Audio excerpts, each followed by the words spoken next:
Scarcity premium क्या होता है उसके बारे में आज हम यहाँ पे बात करने वाले हैं और कैसे कुछ कुछ कंपनीज के जो वैल्यूएशंस बहुत ज्यादा प्रीमियम वैल्यूएशंस दिख रहे थे वो अब धीरे धीरे धीरे नीचे आते हुए दिख रहे हैं।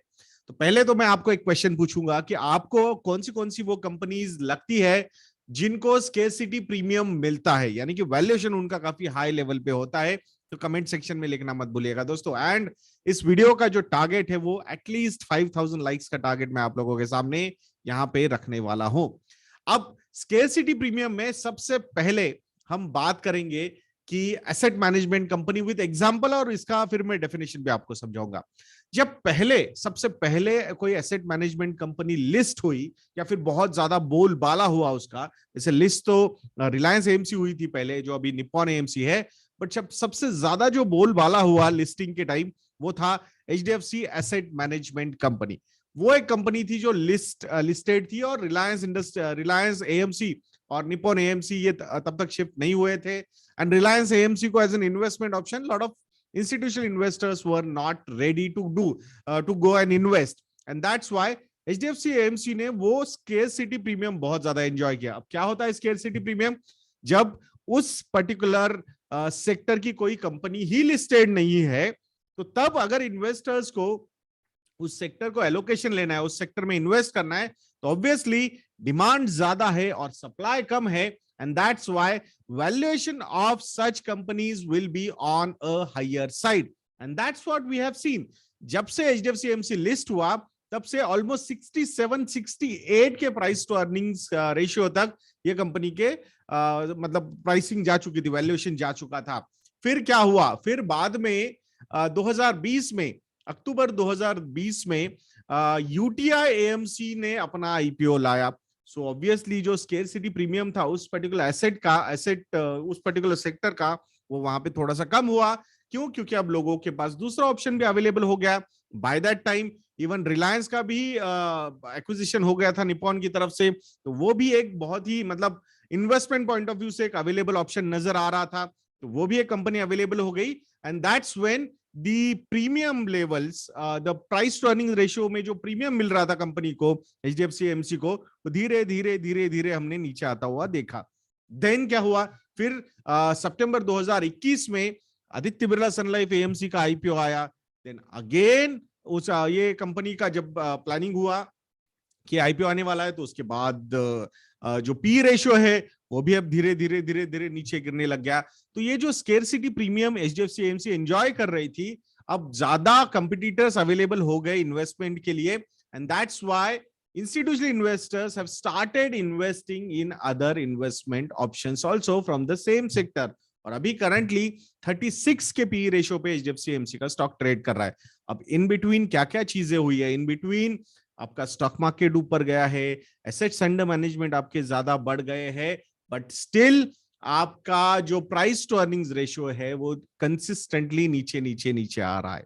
तो ये दर्शा रहा है कि अगर ज्यादा कंपटीटर्स अवेलेबल हो गए तो स्केर्सिटी प्रीमियम कंपनीज एंजॉय नहीं कर सकती है। ये हमने यहाँ पे समझना चाहिए। अब इसके कुछ दूसरे एग्जांपल्स की हम बात करेंगे, तो वो है लाइफ इंश्योरेंस कंपनीज। तो लाइफ इंश्योरेंस कंपनीज में जब पहले एचडीएफसी लाइफ इंश्योरेंस का जब लिस्ट हुई, तो डेफिनेटली बहुत ज्यादा हाई प्रीमियम वैल्यूएशंस मिल रहे थे। जैसे जैसे एसबीआई लाइफ इंश्योरेंस आया, आईसीआईसीआई प्रूडेंशियल लाइफ इंश्योरेंस आया, and now the biggest life insurance company of India and one of the world's biggest life insurance company, which is Life Insurance Corporation of India, इसका भी IPO before 31st of March 2022 आने वाला है। तो और ज्यादा जो सप्लाई होगा from the same sector, investment options from the same sectors are going to be available, and that's why even the scarcity premium या फिर जो भी अभी valuations extra P price to earnings ratio जो इस पर्टिकुलर सेक्टर को मिला है, वो प्रेशर में आ सकता है। From the longer term point of view, I am still very positive on life insurance business, on AMC business. Assets under management will keep on going, but expense ratios will keep on coming down, and that's why the same kind of earnings can continue. So earning visibility काफी अच्छी है, but growth potential में problem नजर आ रहा है। अब तीसरे sector के बारे में और एक बात करेंगे कि जो बहुत ज्यादा स्केर्सिटी प्रीमियम एंजॉय कर रहा है, उसके ऊपर आज इकोनॉमिक टाइम्स में हमने आर्टिकल भी लिखा है, मैंने और गौरव ने, ऑन डीमार्ट, तो वो जरूर पढ़िएगा दोस्तों। लास्ट 3 साल के या 5 साल के एवरेज और मीडियन पी रेशियो अगर आप देखोगे, 5 साल का तो नहीं है बट 3 साल उससे ज्यादा का मीडियन पी रेशियो डीमार्ट का देखोगे आप, तो आपको समझ में आ जाएगा कि कितना ज्यादा प्रीमियम वैल्यूएशन इस पर्टिकुलर कंपनी को मिला है। क्यों अभी तक वो स्केर्सिटी प्रीमियम चल रहा है? Because there is no direct competitor which is listed in India. There are competitors like Big Bazaar, मतलब Future Group and then V Mart and all those things, but उनके अलग ही अपने प्रॉब्लम्स है। बट एक बड़ा ऐसे स्केल के ऊपर कोई कंपनी ऐसी नजर नहीं आ रही है कि जो इन्वेस्टमेंट के लिए अवेलेबल है। बिकॉज अभी तक रिलायंस लिस्ट नहीं हुआ है, टाटा ने कोई अपना अलग से कंपनी लिस्ट नहीं किया है on organised retail space, and that's why वो scarcity premium to DMart is still going to continue. But अगर ग्रोथ नंबर्स अच्छे अचीव नहीं होंगे, so then pressure on price can come again. ये याद रखना है हमें। आप लोगों ने देखा एक हाथ दूसरा खराब क्वार्टर और मार्केट उसको पनिश करना शुरू कर देता है। तो ये स्केर्सिटी प्रीमियम के हिसाब से ये शॉर्ट टर्म इन्वेस्टमेंट ऑप्शंस हो सकते हैं, but from the longer term point of view अगर आपको देखना है तो आई थिंक ग्रोथ पोटेंशियल पे बहुत ज्यादा नजर आपको रखनी होगी। आई एम नॉट सजेस्टिंग कि these are not growth potential sectors. Insurance is a growth potential sector, organised retail is a growth potential sector, so no doubt about that. But जैसे जैसे एक्स्ट्रा और other options, investment options from the same sector available होते जाएंगे, तो वहां पे वो scarcity premium जो है वो नीचे नीचे नीचे आता हुआ नजर आएगा आपको। मैं आशा करता हूं कि ये वीडियो आपको काफी इंफॉर्मेटिव लगा होगा। दोस्तों अगर आपको लगता है कि हम अच्छा काम कर रहे हैं तो investednya.in को विजिट कीजिए, यज्ञा YADNYA ये प्रोमो कोड यूज कीजिए और हमारे रिसर्च प्रोडक्ट्स को सब्सक्राइब कीजिए।